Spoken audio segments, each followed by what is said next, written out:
professor at Central Michigan University, decided to start a listserv. And if you've ever been in like a Yahoo group where you send a message out and it goes to all of the people on the list so that you can have discussions, that's what a listserv is. And he wanted to invite his food and wine-loving friends to join this conversation. As he puts it, when he sends a note out to any new list members who come along to FoodWine is for serious but not pedantic discussion of food, beverages, and related concerns. Consider the list as a discussion around a very large table among people who like to discuss food. The talk may become passionate and even off topic sometimes, but always returns to the food. People drop in and drop out of our list. We have about 160 members at any given time, and everyone is always welcome. And on the very, very last page of our cookbook, you'll find instructions for how to join us if you wish. In late 2003, I was still a really newish member to the list, still lurking in the shadows and learning how to cook properly. The list actually produced its first cookbook, Cyberfeasts and Foodstocks. The title comes from two phrases that have been coined in our discussions over the years. A cyberfeast is when members agree to cook the same or similar recipes in their own homes at any given time, and then we all post what we thought of them, the results, this part worked, this part didn't, my friends loved it, my husband hated it, just anything.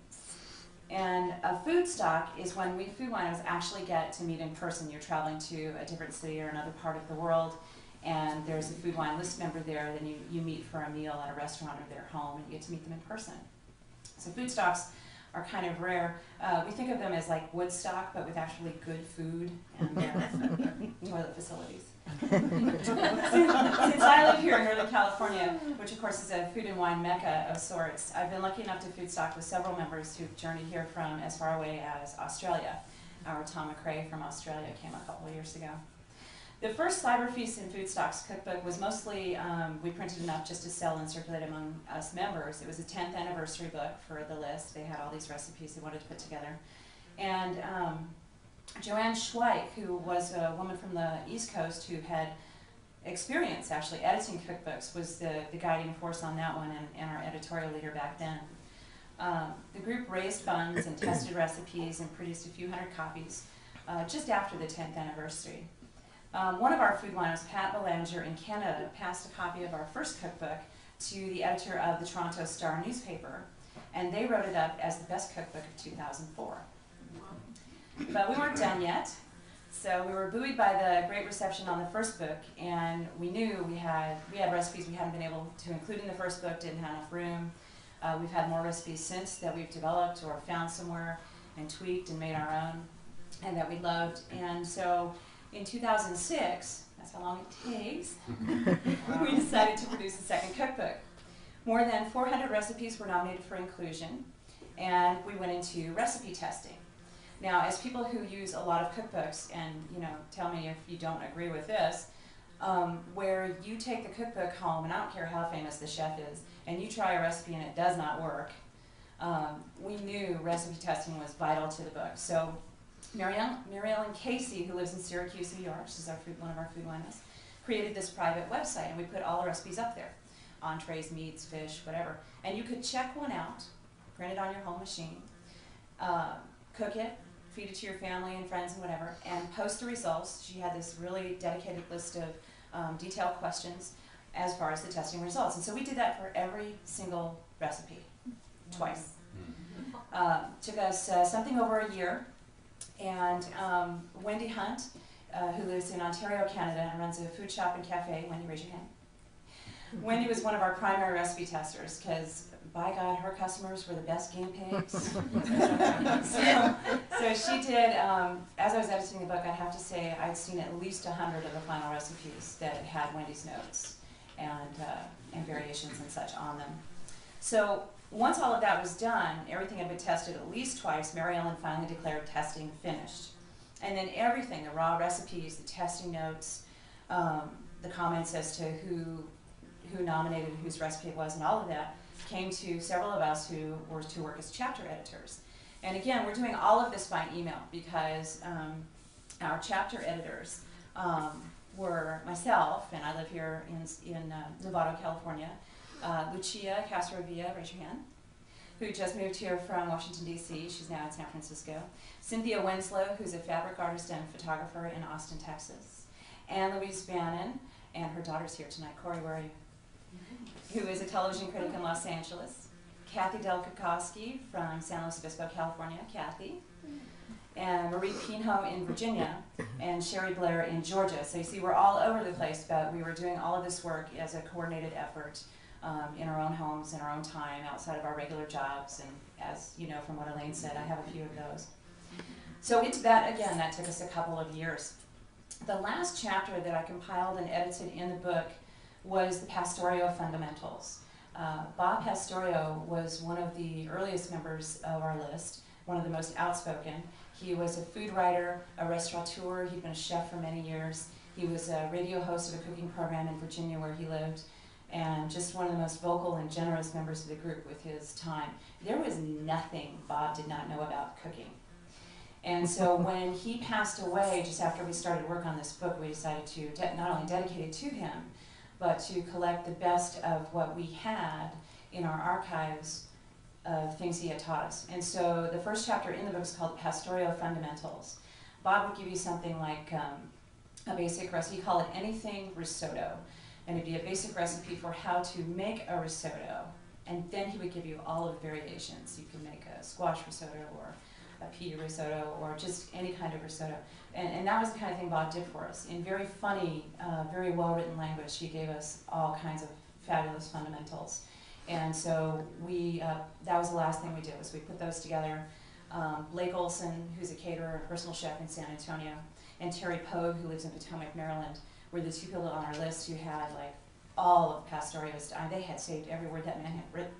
And they gave it all to me, and it had to be compiled and edited in without losing Bob's voice, which was really important to us. And we got that into the book as our final thing. So finally, after all these years, we got to round about August or September of this past year, and at that point, Denny Errar from San Francisco stepped in and really pulled our whole project together. She did the layout of the cookbook, and I'll let her tell you a little bit about that. Oh, Denny? Yeah, we did the book in, if anybody wants, I can show you more later, but we did, the whole book was produced on this notebook. Mostly me sitting in my bed and writing, working in InDesign, I don't know how, and it was, I considered it a project, sort of a learning project. I mean, I'd done the first one, I'd laid out the, hello, I laid out the first one, and this was just a newer version of InDesign, and there's not really much to say. I mean, we went back and forth with the, you know, I would lay out the chapter, you know, sort of as I see fit, and you know, there's just, I mean, I wanted recipes should fit on a page, or if they were 2 pages, the pages should face, you know, so you don't have to flip it back and forth while you're cooking. And that was basically it. We didn't have too many things. I don't know if we had much of anything that ran longer than 2 pages this time. I think we had 1 or 2 in the first one. Anyway, and as I would finish a chapter, one of the things in design is you can produce a PDF, and I would send the PDF to Tina, and we'd go back and forth with, and sometimes I had comments. I mean, I'm an editor myself, but we're both, you know, professionals that way. I was with PC World for years, and I was a journalist with the Associated Press and the Los Angeles Daily News before that, so I had some definite, you know, and also there are things you don't catch when everybody's working separately. I remember at one point I said, no offense to Wendy, but there were a lot of recipes, because she had done so much of the testing that said, as the opening comment, Wendy Hunt said her customers love this, and I thought we actually got to get rid of that comment. I said around the 4th time I said okay already, you know. I mean, we know. Yeah. I mean, you know, we got that kind of thing. You catch that kind of thing when you're looking at the whole book instead of just your own chapter, for example. And that's basically it. You know, we went back and forth, and she writes me and she says something like, "You need to email Robin McDonald on this recipe of hers with the stuffed figs or whatnot." Oh yeah, there was a recipe. It says you take some figs. She says, I think we actually need to know how many figs. Yeah, because it said you take some figs and ½ a pound of bacon. Well, ½ a pound of bacon will not, you know, deal with an infinite number of figs. You know, if it had said you take some figs and some bacon, I might have, you know, okay. But once you start quantifying one ingredient, you really have to have proportions. I mean, come on. And so I made Tina track down this sometimes elusive group member, and she came back with a number of figs. We saw these things with Jamila, but she saved my bacon on a lot of that stuff because I had looked at these things so many times. I mean, Kathy edited the meats chapter, I think you did, and so I had seen meats before it went to Kathy. I saw meats after it came back from Kathy. And then I read everything through each chapter one more time, or maybe 2 or 3, before I'd send them to Denny to go into layout. And still, there would be things. How many figs? That's actually kind of important. We have to assume that people who are not on the food wine list are actually going to be reading this cookbook, because this was the first one that we produced enough of for the public to use as well as us. And so our shorthand had to be cleaned up. And we had a set number of pages to work with, and the number of recipes, it was clear to me from the beginning, we had like 400 or something, because there was no way that we were going to be able to include all of the recipes that actually were deemed inclusion worthy. Yeah, after testing we were down to about, I think it was 300, somewhere between 300 and 325 recipes. And we only have a 300-page book. And that's all we could afford to print. And plus we had, introduction, and we wanted to do an index or something. And the chapter. Yeah. So, and then probably the last thing we did on the final pass of layout was we put in the signature lines. Do you use signature lines in your email, where below where you finish your email, there's your name, and if it's a professional email, it's your title and whatever. But if it's an email among us on the group, it's usually some quip about food. And I thought those were important in the sense of giving the reader of the cookbook all the voices. Tina's 150 people on the some list. say the glass is half empty. Some say the glass is half full. I say, what is the Are you going to drink that wine? Are you going to drink that wine? There are a lot of people have various different ones that they use, and some of them are pretty funny, and some of them are just weird. And she collected them all. Tina collected them all in a big document, and I said, "There's no way I'm going through that. You have to tell them. I'll put them in the layout." And we came up with some, and she helped me with the design because I'm not a designer. We had a designer in Texas that actually created the page design for the original book, which more or less we used for the second book. And she is a professional graphic designer. Right, so she did like the cover art for the front and back of and the all book. of the chapter. Her name is Lynn Delisle, and in the It's a Small World department, she happens to be the mother of Rick Riordan.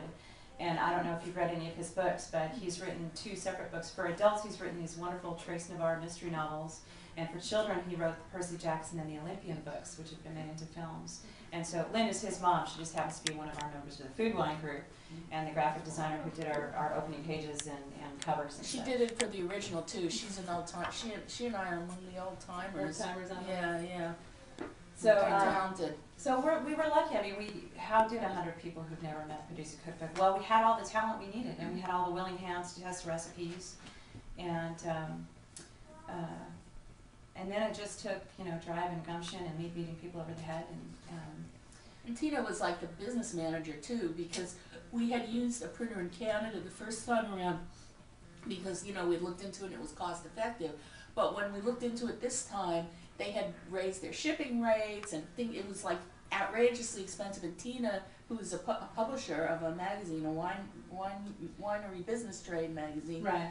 And she said, "This is ridiculous, this is just way too much." And she talked to her printer, and sure enough, the guy, not only did he do it, it was economical for us to give it to him, even losing a little bit of a deposit for whatever work they'd already done, because they'd already started working on it up in Ontario. It saved us more than $4,000. Yeah, so and we paid for it, ourselves. I mean, we bought our own copies. Nobody got a free book. That's how we paid for the printing. Was we bought all the list members bought all of their own copies in advance, and that was the money we paid the printer. And the rest are the ones that we were able to place here at Book Passage, because Elaine said, "You've published a cookbook? Of course you're selling it here." Yeah, it's not our real intention to have a commercial publishing business. It's not a huge commercial venture or anything, but we think it's a great book. We think the recipes are wonderful, or we wouldn't have actually gone to all this trouble. And we hope you enjoy it, and if you have any questions, feel free. We're all here. All the ones who, a lot of the people who worked on it are here, so ask us anything. Maureen, I know you've been cooking from it already. Yeah. Maureen was she's one of my colleagues here at Book Passage, and she was one of the first people who ever bought the book. Yeah, before it was published. And I walked after her and I said, tater tot and beef casserole? Oh, yeah, tater tot casserole And is she famous. said, yeah. And I said, I've got to do this. And I did. And I don't know why it works, but it does. And it works really well. It's like, wow. The book's got, it's got highbrow and lowbrow, Yeah. tater tot casserole. Yeah. It's got gourmet and it's got weird. What's that one with the omelets in Ziploc bags? Oh yeah, you don't like that.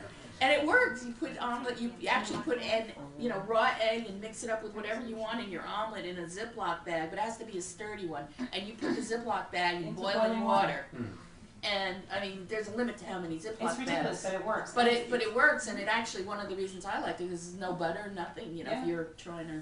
And it was fun because one of the recipe testers, who actually was not Wendy Hunt this time, one of the recipe testers did it for a Sunday morning brunch party, and she did it where she had all these Ziploc bags and all these eggs already whipped up and all these ingredients laid out, and everybody just came along and made their own omelet. Just put all their stuff, and then she boiled everybody's omelet for them individually, and all her friends got to eat. And she said, "My God, it worked. It wasn't. It should not have worked." But it did. So recipe testing is quite entertaining.